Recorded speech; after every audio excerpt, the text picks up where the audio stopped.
Hello everyone, কি খবৰ আশা কৰো সকলো ভালে আছে এফালে পুৰা মেচিনতে ধান মাৰি আছে সকলোৱে মিলি জুলি আৰু আজিৰ পৰা ধান মাৰি শেষ হৈ যাব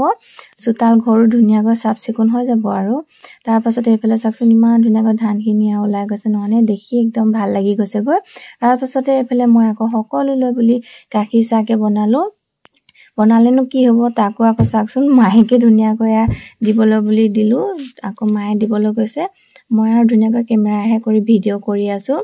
এফালে সকলোকে দি আছে আৰু টাইম বিলাক এনেকৈ গৈ আছে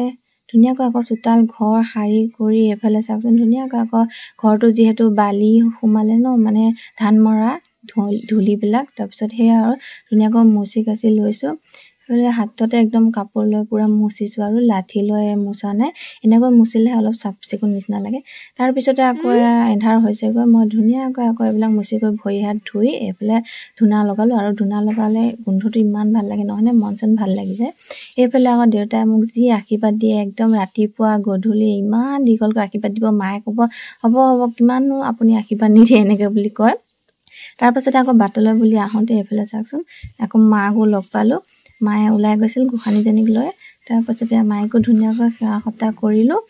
কৰি আকৌ এতিয়া গোখাই ঘৰলৈ বুলি গৈ আছো তাৰ পাছতে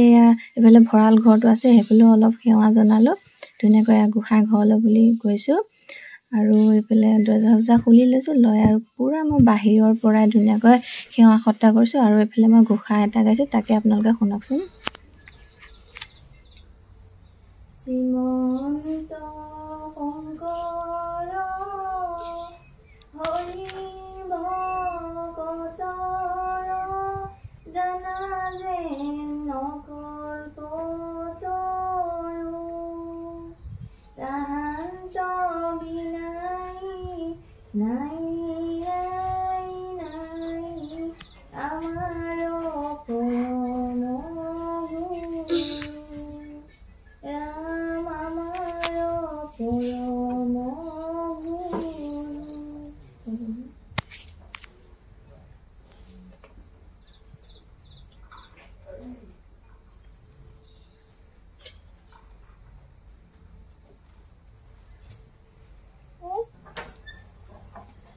আৰু ধুনিয়াকৈ সেৱা সতা কৰি আকৌ দেউতাক পানী গিলাচ দিলো দেউতা আকৌ ধুনিয়াকৈ বজাৰলৈ বুলি যাব লাগিছে যেহেতু কষ্ট হ'ল মাছ মাংস কিবা তাকে অলপ আনিবলৈ যাওঁ বুলি ধুনিয়াকৈ যাবলৈ ওলাইছে আৰু এয়া চাচোন পুৰা গাড়ী ষ্টাৰ্ট দি গ'ল তাৰ পাছতে কি হ'ল চাচোন গৈছিলে এয়া ধুনিয়াকৈ অহাই দেখাই দিলে চাচোন এয়া একদম তাইহে পুৰা দৰ্জা খুলিব গৈছে আৰু কিনো আনিলে তাকে দেখাই দিছো ৰ'ব এইফালে দেখিছেনে এয়া শাক আনিলে আৰু এইফালে মাছ আনিছে চন্দা মাছ আৰু সৰু মাছো আন এটা ভিডিঅ'টো আমাৰ বাৰীত কি শাক কৰিছে তাকো দেখাম আপোনালোকক তাৰ পাছতে এয়া সন্ধিয়া চাহ কাপ লাল চাহ দিলো দেউতাহঁতক আৰু মই ধুনিয়াকৈ গাখীৰ চাহ বনাই ললো এইফালে বিস্কুট বাদাম ললো তাৰ পাছত কি জানেনে আমাৰ ঘৰত একদম চাহ ৰাতিপুৱাৰ পৰা গধূলালৈকে কমেও 5 বাৰ মান চলিয়ে যায় তো এয়া ধুনিয়াকৈ মই ললো আৰু ভিডিঅ'টো ভাল লাগিলে লাইক এটা কৰি দিব আজিলৈ আহিছো দেই বাই